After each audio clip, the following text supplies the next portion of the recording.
네, 한 2주 전쯤에 서울의 교통공약을 이미 한번 발표를 했었습니다. 근데 워낙 시민 여러분들이 관심이 많으시고요.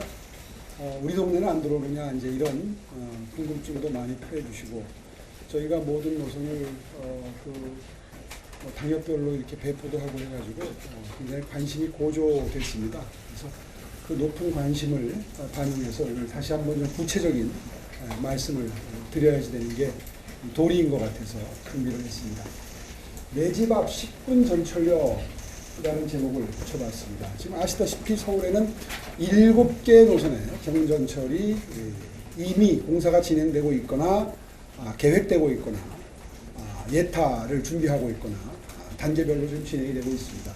색깔별로 구분을 해봤습니다. 우이신서 연장선은 서울박공원역부터 당황역까지, 동북선은 왕십역부터 상계역까지, 면목선은 청량리부터 신내역까지 이렇게 진행이 되는데, 우이신서 연장선은 이미 공사 중에 있고요.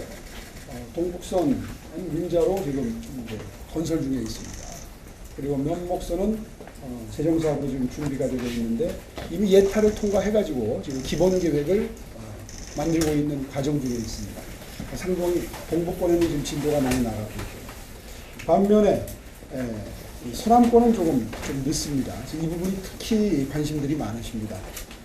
잘 아시다시피 목동선은 우리 신월부터 당산까지, 난곡선은 세절역부터 난곡선은 신대방역부터 난항동까지 이렇게 진행이 되고요. 강북횡단선이 또 관심이 많으십니다. 강북횡단선은 또 청량역부터 목동역까지인데요. 이게 돼야 이 동서간에 연결이 되는데, 지난번에 예타에서 실패를 했죠. 그래서 오늘 예타 보완 방안을 좀 준비를 했습니다. 그리고 서부선의 경우에는 세절역부터 서울대 입구역까지 서부를 남북으로 관통하는 노선인데요. 이게 얼마 전에 이제 예타 통과가 실패가 돼서 지금은 민자 노선과 재정 노선을 두 개를 다 투트랙으로 준비 중에 있습니다. 혹시 예타가 통과가 안 되면 바로 재정으로 전환할 준비를 하기 위해서, 시간을 절약하기 위해서 그렇게 지금 진행을 하고 있습니다. 이렇게 여러 개 노선이 동시다발적으로 진행이 되는데, 많은 서울 시민 여러분들이 관심을 갖고 계셔서요. 이걸 준비하는 그 구체적인 내용을 오늘 좀 설명을 드리겠습니다. 내 집 앞 10분 전철역이라고 이름을 붙여놨는데, 중요한 것은 1번과 2번 이 내용입니다. 그러니까 기존의 노선을 좀 더 정교하게 다듬어서 실생활권 중심으로 노선 및 정류장의 위치를 조정을 해서 확률을 높이겠다는 겁니다. 다시 말해서 이용하실 수 있는 편의성을 높이겠다는 거죠. 역 간 거리를 재설계를 해가지고 과도한 공백 구간을 해소를 해서 접근성을 최대한 높이겠다는 겁니다. 그렇게 해서 집 앞까지 바로 연결되는 역을 최대한 많이 확보하겠다는 건데요. 이 출입구 위치를 주로 주거 밀집 지역에 방향으로 최적화해가지고 실제 보행거리를 최소화하는 것이고요.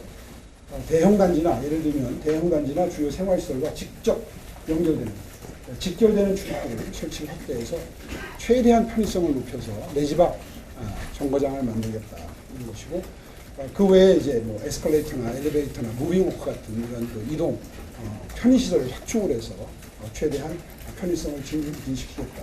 그 다음에 마을버스와 버스 노선, 철도역 간의 연계 체계를 잘 구축을 해서 연계가 쉽도록 하겠다는 건데, 이렇게 1번, 2번 사항 이런 그 노력을 기울이면 약 14개 정도의 동이 더 발굴이 됩니다. 이렇게 해서 지금 여기 설명드린 7개 노선에 83개 역에 170여 개 동이 연결이 되는데, 이렇게 되면요, 서울의 행정동 숫자가 여러분 아시다시피 426개 동이거든요. 426개 동 중에 약 40%에 이르는 170여 개 동이 지하철이나 경전철, 역으로 연결이 되는 그런 결과를 목표로 합니다. 그 다음에 중요한 것은 29년도부터 모든 7개 노선을 전부 조기 착공할 수 있도록 준비를 하겠다는 겁니다. 굉장히 관심이 높으시고 정말 이게 꼭 됐으면 좋겠다 하는 그런 그 시민 여러분들이 많아서, 무슨 일이 있어도 예타 통과를 비롯해가지고 착공을 29년도까지는 모두 전 노선을 착공하겠다 말씀을 드리는 것이고요. 이 9조 2천억 정도 투입되는 이 재원은 지난번에 말씀드린 것처럼 한 2조 5천억 정도는 사전협상제도에 의한 공공기여분으로 마련할 수 있을 것으로 예상이 되고요. 한 2조 정도는 또 공공토지를 유휴부지를 매각해서 만들어지는 재원으로 조성을 하고, 나머지는 국비의 지원도 있고 또 민자 투자도 있기 때문에 충분히 9조 2천억 정도의 재원이 마련이 된다, 이렇게 말씀드릴 수 있겠고요.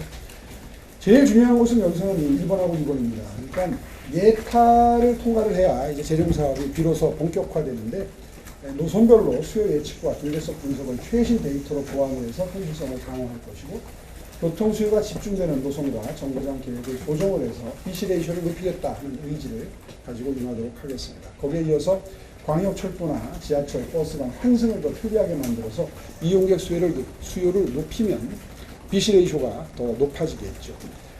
그런데 이제 이것만 가지고는 예타 통과가 매우 어려운 노선들이 있습니다. 그래서 예타 통과의 가능성을 높이기 위해서 기존 경제성 중심의 종합평가에서 시민 편익 등의 공공성 평가, 다시 말해서 정책적 평가를 더 비중을 높여달라, 이런 그 요구를 해서 지금 기재부와 어느 정도 공감대를 형성하고 있습니다. 다시 말해서 현재 있는 이용할 수 있는 가구 수, 세대 수를 기준으로 하게 되면 수치가 높게 안 나오는 지역이 있거든요. 이런 지역들을 사회적 타당성을 주요 변수로 해서 예타 통과 확률을 높이겠다는 겁니다. 예를 들면 이제 여기 목동선과 남곡선 이쪽 서남권을 보시면요, 이 그 강북횡단선도 목동까지 오고, 목동선도 당연히 신월동에서 목동을 거쳐서 강산까지 가게 되는데, 이 목동 단지를 예를 들자 그러면은 지금 한 2만 6천 가구 정도의 14개 단지가 그 재건축을 빠른 속도로 진행을 하고 있는데, 이게 지난 제 임기 5년 동안의 아주 큰 성과입니다. 그렇게 해서 이게 완성될 시점쯤 되면은 한 5만 가구 정도, 2배 정도 늘어납니다. 그러니까 지금 현재 가구 수를 대상으로 하는 게 아니라 미래 늘어날 가구 수를 예상을 한다 그러면 지금부터 준비를 하지 않으면 나중에 굉장히 복잡한 그 교통난에 직면하게 될 수밖에 없는 것이죠. 그런 사회적 타당성을 반영을 해서 예타의 통과 가능성을 높이겠다는 거예요. 그렇게 해서 이 예타제도 제도 개선을 국토부와 본격적으로 시작을 합니다.